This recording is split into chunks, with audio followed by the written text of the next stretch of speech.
January 2003. It's a brand new year, but nothing has changed. I'm still working at Frame Art Galleries as a picture framer, still living in North Ridgeville, still reading a lot of books. And yes, there are still media tie ins, but not that many, or at least not as many as the past few months. A lot of really good stuff in here. I'm very excited about some of the books in here. So let's kick it off. The first book that I read in January of 2003 was The Family, Book One, Special Effects by Kevin McCarthy and David Silva. And this is about three kids or young adults who uh, have powers, telekinesis, precognition, things like that. They're in a government facility, but one of the people that works at the facility breaks them out because, of course, it's, dark and nasty, doing bad stuff. And they go out to California and they run into an old friend of the guy that rescued them. He's a detective, and there's a serial killer killing special effects artists in Hollywood. And so the kids, the guy and the kids, get involved. They're going to help out this detective, and they're going to help him find the killer. I really like this kind of thing. I don't recall whether or not I enjoyed this book, but I do like this sort of thing with kids with powers and secret government agencies. So I like Firestarter and The Institute by Stephen King, or The Fury. I want to say it's John Ferris that wrote The Fury. I know Brian De Palma made the movie after Carrie. I just like that kind of thing. So it seems like my kind of book. It was just too long ago for me to remember how I felt about it at the time. But that's The Family, Book One, Special Effects by Kevin McCarthy and David Silva. Next up, we have The 25th Hour by David Benioff. And this is about a guy named Monty Brogan who is going to prison, I believe, for 7 years. And it's his last night before going to prison, or his last day before going to prison. And it's just him and his friend, girlfriend, friends, him and people he knows, just spending this last day together, this last night together, and the things they get up to, which involves all sorts of crazy shenanigans and deep philosophical discussions. I really liked this book. It was made into a movie by Spike Lee, who apparently made it into a 9/11 allegory. The movie I thought was okay. I didn't think it was nearly as good as the book. I really, really enjoyed it. 25th Hour, David Benioff. Read it and watch the movie. It's not a bad movie, just not as good as the book, in my opinion. After that, we have The Theory of Everything by Stephen W. Hawking. And this is actually essentially a collection of 7 lectures by Stephen Hawking where he talks about everything. From, the Big Bang to black holes, quantum mechanics, all that stuff. I'm interested in all that physics and quantum mechanics and that sort of thing. Why not go to the person that some consider the greatest scientific mind of all time, or at least up there with Einstein? Controversial figure, I know, but The Theory of Everything, Stephen W. Hawking, really interesting stuff, in my opinion. It's pretty digestible, I think. After that, we have Buster Callan by Brian McNaughton. Didn't remember anything at all about this. Apparently, Brian McNaughton has plenty of horror novels out there, including a series about Satan. It's either Satan is the title, excuse me, above all the books. Like or it's the Satanist, something like that. Those look really interesting. I'd love to find copies of those old, like trashy 70s looking books. But this Buster Callan, according to the description on Amazon, is a reworking of an older book that he had called The Poacher. But Buster Callen is this Vermont redneck. Hardcore Vermont redneck is what the description says. And he has a couple of dogs, Stormtrooper and Ace, and this city guy, city folk, this city man and his wife uh, come into Buster Callen's neck of the woods, and the city guy accidentally shoots one of Buster Callen's dogs. So Buster Callen's gonna shoot him, but his girlfriend, who's the wife of the local bartender, stops him. But that doesn't stop Buster Callen from killing one of the city dude's dogs, or shooting all his chickens. But then he becomes apologetic, which seems like a scam. Then things get darker. This is all from the description that I read on Amazon because I really remember nothing about this. The description also compares it to like Deliverance because you got the city folk in the redneck part of Vermont. Um, but Buster Callen, Brian McNaughton. Wish I could remember it because it sounds like it could be interesting or terrible. But I do want to find those Satan or Satanist books. Those sound really interesting. Next up, we have Monkey Wrench, and that's Monkee Wrench, Monkey Wrench, by P.J. Tracy. And P.J. Tracy, first of all, is a mother and daughter writing pair. Monkey Wrench is about this group called Monkey Wrench Inc. or something. They're computer people. They've designed this game for catching serial killers. So you have to, if you play the game, you have to solve the murder before you move on to the next one. But of course, and it's in limited release right now. It hasn't had its mass opening. But of course, this kind of book, there are murders being committed that seem to be copying the game.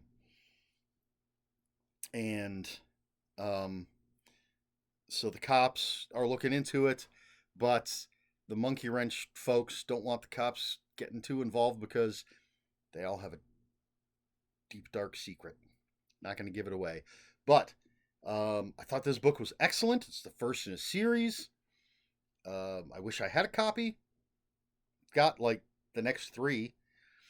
But I really liked the characters. I liked the story. I liked once you find out the deep, dark secret. So you have that mystery plus the mystery of the serial killer. And, it's a lot of computer technology, 2002 computer technology. But really, really good book. Monkey Wrench, P.J. Tracy. Now we have our first media tie-in. Double media tie-in, maybe? This is Witchblade, A Terrible Beauty by John J. Miller. And the main character in this is Sarah Pazzini. So Witchblade was a comic book.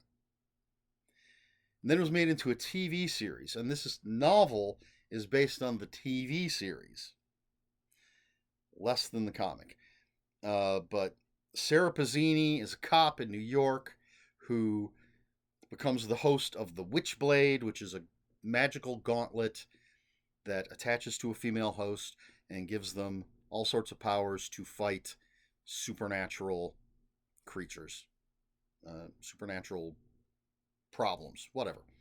So this is essentially what that is. It's just that sort of story. I didn't take down any notes, so I don't remember any specifics, but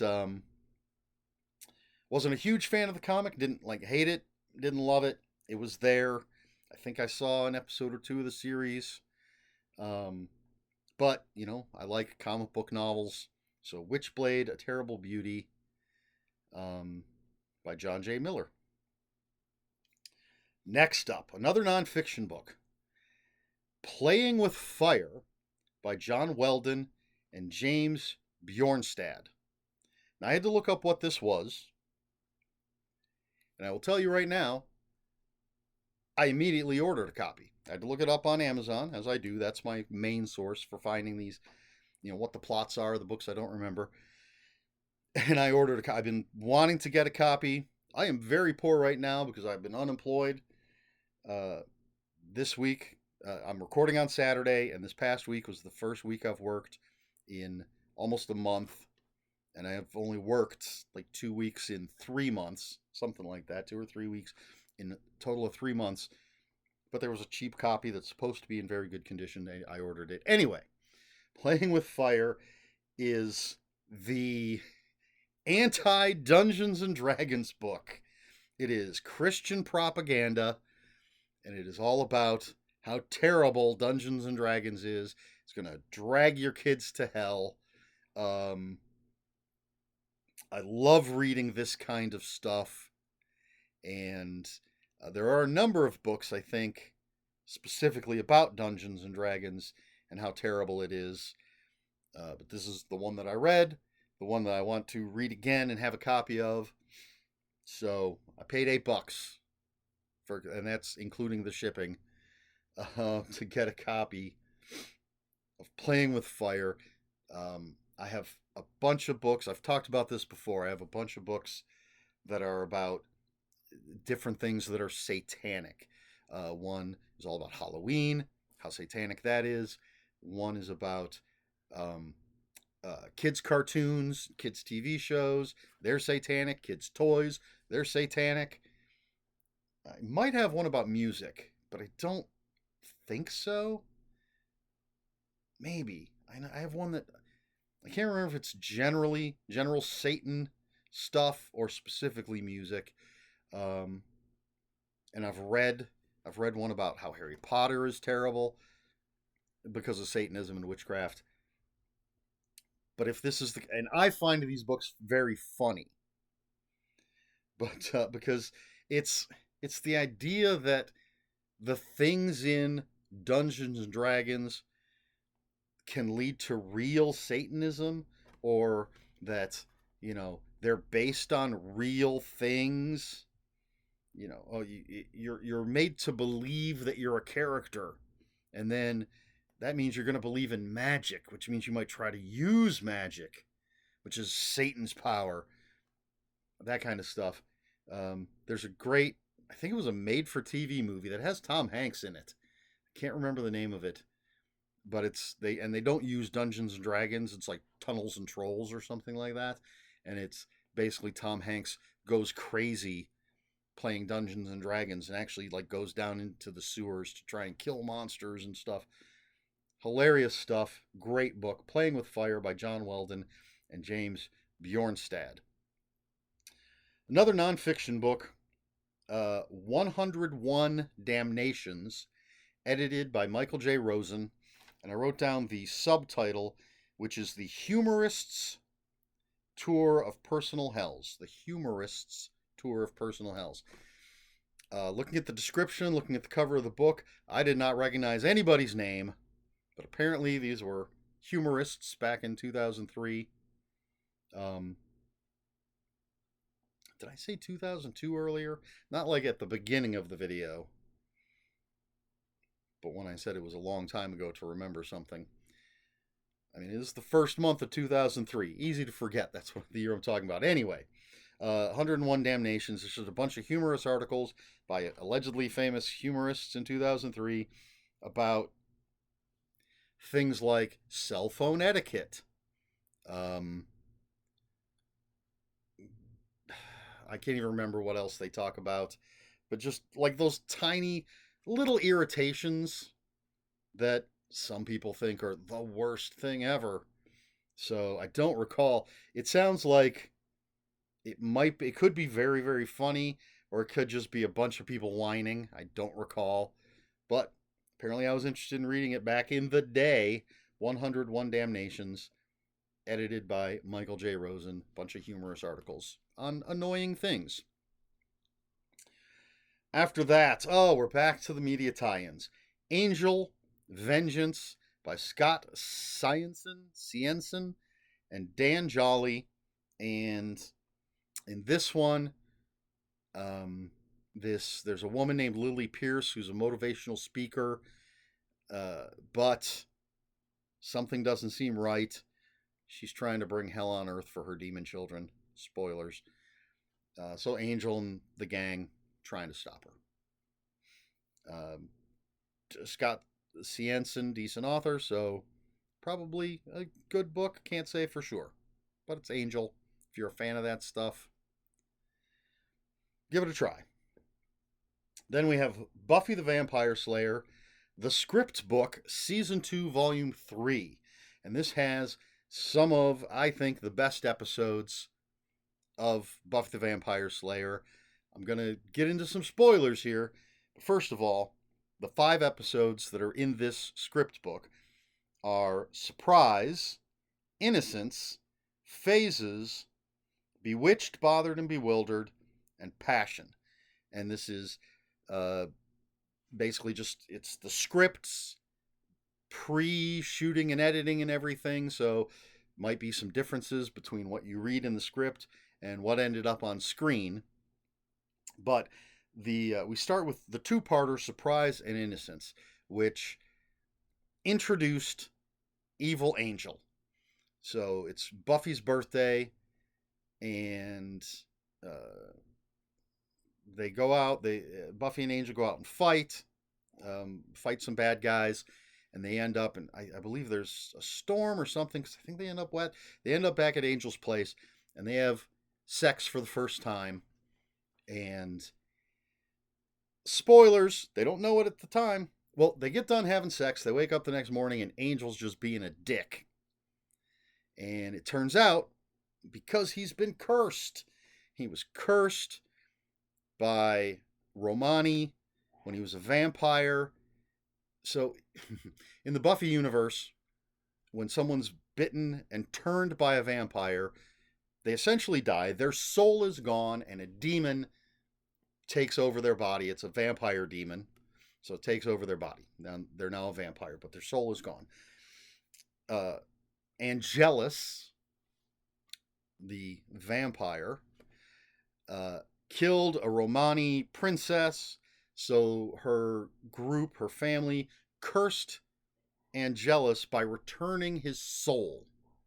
So he became Angel. He now has a soul, and he's suffering for everything he ever did when he was a vampire. That's the punishment. Unfortunately, they had an incredibly stupid clause. I don't understand. I mean, I understand why they did it, why Joss Whedon did it for the story, but it makes no sense. It's the dumbest clause ever. If Angel ever knows a moment... All right, it's a dumb clause if Angel doesn't know about it. If Angel ever knows a moment of true happiness, he'll lose his soul again. And that's what happens. He has sex with Buffy. Apparently having an orgasm is a moment of true happiness, and he loses his soul again. Now he's just Angelus the vampire. Complete evil. This makes no sense if Angel doesn't know about it. If he knows that he can never know a moment of true happiness, then he'll go out of his way to never be happy. Not knowing about it, there's no reason for him to avoid being happy. Anyway, he loses his soul. He becomes the big bad for season 2. There's a lot of talk about this 2 episodes. So now he's the big bad. Anyway, so that's Surprise and Innocence. Next episode is Phases. This is where we learn that Oz is a werewolf. Fun episode. Especially his explanation for how he's a werewolf. Got bit. Then Bewitched, Bothered, and Bewildered.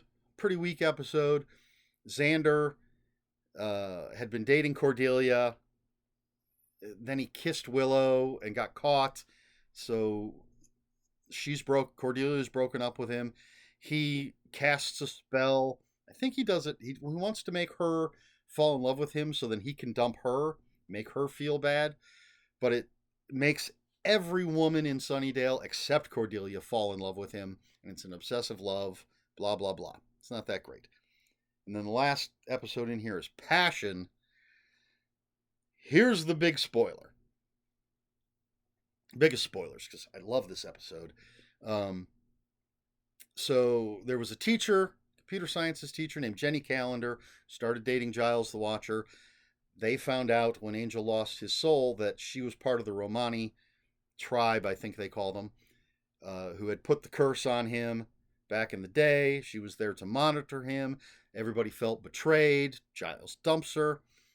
They're just, in this episode, maybe the previous, Giles and Jenny are starting to sort of circle each other, get back together. This episode, they're back together, back in their loving relationship, and she's trying to find a way to restore Angel's soul again.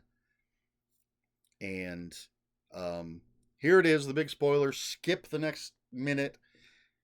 Angel just frickin' kills her, chases her through the school, and then snaps her neck. But even better, or worse, because it's kind of a fridge moment, Giles is supposed to have a date with Jenny that night. He comes back to his apartment, and there's all these rose petals and a note from Jenny. There's candles lit, a note from Jenny saying, follow the rose petals. And he follows them upstairs and finds her dead body on his bed. Then he goes nuts and goes after Angel. But typical Joss Whedon. If you watch a lot of Joss Whedon stuff, you end up seeing this type of thing over and over and over again. But at the time, when it originally aired, it was shocking. Anyway, love most of these episodes. There's a lot of talk about this book. But if you're a fan of Buffy, these script books, I find them very interesting. All right, let's move on. Relentless by Ed Gorman. This is one of his westerns, and our main character is Marshall Lane Morgan. He's Marshall of an old west town, and he ends up arresting this young guy for disturbing the peace, essentially shooting off his gun. Unfortunately, this young guy is the son of the most powerful man in town, and he doesn't want his son going to jail, and the marshal's willing to reduce his sentence, but he's got to go to jail for a little bit. Powerful guy is like, nah, dog. Tries to bribe the marshal. That doesn't work, and so this guy digs up some dirt on the marshal's wife. She has a deep, dark secret. So, how's the marshal gonna see that justice is done and save his wife? It's Ed Gorman. It's a good western. He's a great writer. Relentless by Ed Gorman. Then we have Buffy the Vampire Slayers, the script book, once more with feeling. Not going to go as deep into this. It's essentially the script book for the musical episode of Buffy, which I like. I know that Kaylee Dobbs does not, from Happy Goat Horror. She's mentioned it before. I'm a fan. I like the music. I have a couple of the songs on my Spotify playlist. I mean, it's not the greatest. I'm not a big fan of musicals, and it's not the greatest musical ever. That would be Evil Dead the musical. But it's enjoyable, and I can't remember if the music itself is in the book, like the piano music or something. But it, of course, has all the lyrics and everything. I enjoy it. Next up, a book I have. This is Guns, Drugs, and Monsters by Steve Niles, with it's illustrated by Ashley Wood. This is a Cal McDonald mystery. It's published by IDW, and Cal McDonald is a private eye, always down on his luck. I don't think I've ever seen him without Band-Aids on. It's always hungover, and he can see monsters. And he's in Washington, D.C. This is the second prose Cal McDonald story. He's been in comic books called Criminal Macabre. But lives in Washington, D.C., but the talking disembodied head of a friend of his shows up. Just friend? Ex-partner? When the living decapitated head of Cal's old buddy shows up, he ends up going out to Los Angeles to solve the mystery. What's going on with the living decapitated head of his old buddy? Lots of great action and monsters. If you like, it's Raymond Chandler and Dashiell Hammett mixed with horror.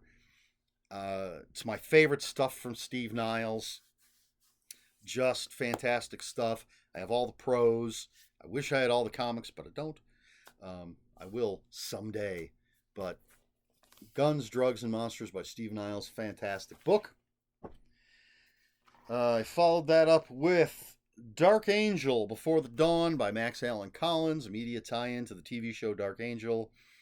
starring Jessica Alba.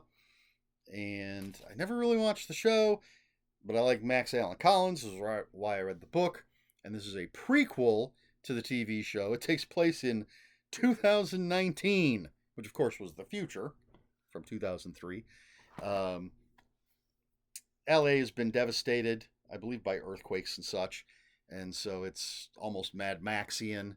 And Max is the main character. That's Jessica Alba's character. She's trying to find the other kids that were in this Manticore project.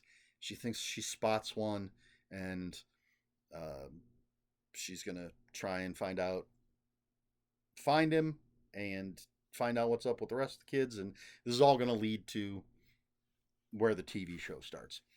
Um, so there you go. Not much to say about that because I rambled on far too long about the Buffy stuff. Next up, we have Justice League of America Wonder Woman Mythos by Carol Leigh. This is part of a series of individual books featuring each member of the Justice League, and it's going to lead into a book where they're all featured. But this one features Wonder Woman. She's mysterious events in the Bermuda Triangle propel Wonder Woman on a desperate search.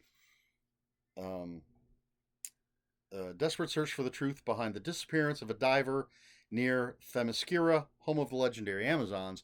But what she discovers is sort of a mirror island to Themyscira. But it's all men instead of all women. What's going on? It's going to set off a chain of events. The Justice League are going to fight. I assume it's Ares. I mean, it's been a while since I read it, but it says a figure from Wonder Woman's own mythological past. So it's got to be Ares, the god of war, right? Makes sense. But I enjoyed this series. I like, again, reading comic book novels, and I liked each story tied into the others a little bit, but then it's all going to lead into this one big book. So that's Wonder Woman Mythos by Carol Leigh. The penultimate book that I read in January 2003 is Utopia by Lincoln Child of Douglas Preston and Lincoln Child fame.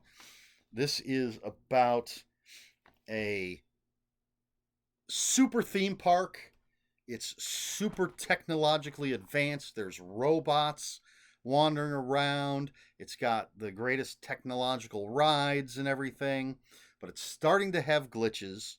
So they call in the guy that created all of this to check into these glitches because, people could get hurt. But the same day he arrives, basically a bunch of terrorists arrive and say, if our demands are met, none of the guests, 6,500 people, I think it said, none of them will ever know we were here, but if our demands aren't met, we're going to mess everybody up. So the guy, his name was Warren, something like that, the guy that created all this has to fight against the terrorists, all, cyber technical stuff, keep everybody safe, figure out how to stop these guys. And of course, his daughter is at the park. Just happens to be at the park that day. But still pretty exciting along the lines of, like Jurassic Park, but without the dinosaurs. That sort of techno thriller that Michael Crichton best known for, techno thrillers. And I'm a huge fan of Douglas Preston and Lincoln Child stuff. And this was pretty exciting. Great thriller. Utopia by Lincoln Child. And finally, the last book that I read in January of 2003 was Matchstick Men by Eric Garcia. Regular viewers may recognize the name Eric Garcia. He wrote the Anonymous Rex series about a private eye who's a Tyrannosaurus Rex because dinosaurs didn't become extinct. They just evolved, and they're in hiding in the world. They disguise themselves as humans, and they're mystery, private eye mysteries. This is completely different. Matchstick Men is about two con men named Roy and Frankie, and they're con man partners. One of them a little crazier than the other one, and one of them finds out that he's got a daughter from a fling that he had way back in the past, And so he wants to take the time to get to know her, while the other one is like, no, we got to pull off these cons. He's like, I want to spend time with my daughter, but the daughter's like, maybe I want to learn the family business, get into the con game. Um, that's all I'm going to say.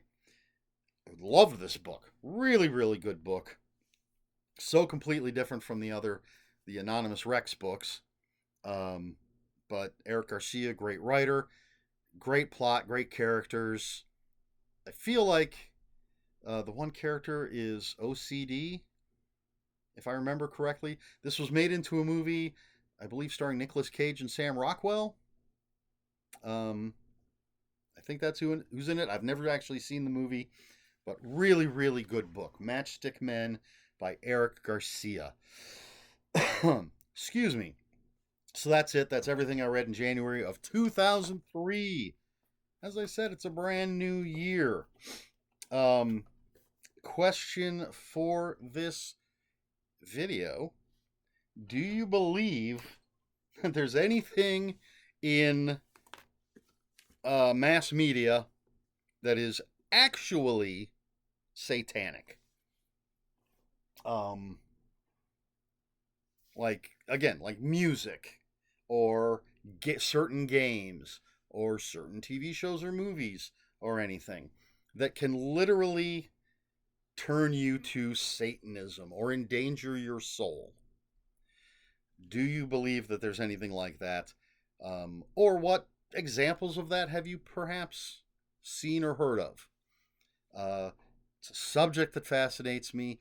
I don't believe it because I'm an atheist, so I don't believe in Satan or any of that other stuff. But I find it fascinating. I lived through the satanic panic of the 80s. There's a great book about that I need to pick up and read again. Um, it's a subject that fascinates me, that people can think that something like a game like Dungeons and Dragons, or something like a book series like Harry Potter, we won't get into the whole J.K. Rowling thing, but that these things, or that Saturday morning cartoons or whatever, are actually dangerous to the souls of children or anybody. But most of them seem to be directed at like young kids or young adults. Um, Again, I don't actually believe in it because I don't believe in it. I'm an atheist. But it's a really, really interesting subject. I get a good laugh out of reading these books. Like the one book about how Halloween is satanic got into necromancy. They're talking about necromancy and Halloween. I only know about necromancy because I read horror. And then, well, that's probably where I first heard of it. There are games I have with like board games that have like necromancer characters and stuff, but I've never heard it associated with Halloween. I don't think, but so I find that I'm reading through that book and there's a section on necromancy. I just find that hilarious. But what are your thoughts? I'm not, excuse me, trying to insult anybody. I'm simply telling you I don't believe in any of it. But what do you think? What are your thoughts on this? Is Dungeons and Dragons satanic? Is it dangerous? Are these types of things dangerous? What is there anything that I haven't mentioned that you've heard can be satanic, like Monster Energy drink? Hope I didn't just spoil that for everybody. I've seen the video of the woman talking about how the M in Monster Energy drink is actually the Hebrew numbers 666, blah blah blah. Anyway, let me know in the comments below. If you have any comments, questions, or corrections, please put those in the comments below. Comments are open for spoilers. Just post a spoiler warning. We try to be polite here on my channel. Please like, share, and subscribe, all the usual YouTube stuff. And if you care to follow me on other social media, my Twitter is at Ronan5757. My Instagram, where I post pictures of books, comic books, board games, fuzzy animals, is Eric Smith5757. That's Eric with a K, ERIKSMITH 5757. And on Blue Sky, I am at EL Smith. Someday I may make a link tree or start posting these in the description, but I'm too lazy for that. That's all I've got for you this week. So until next week, read more books.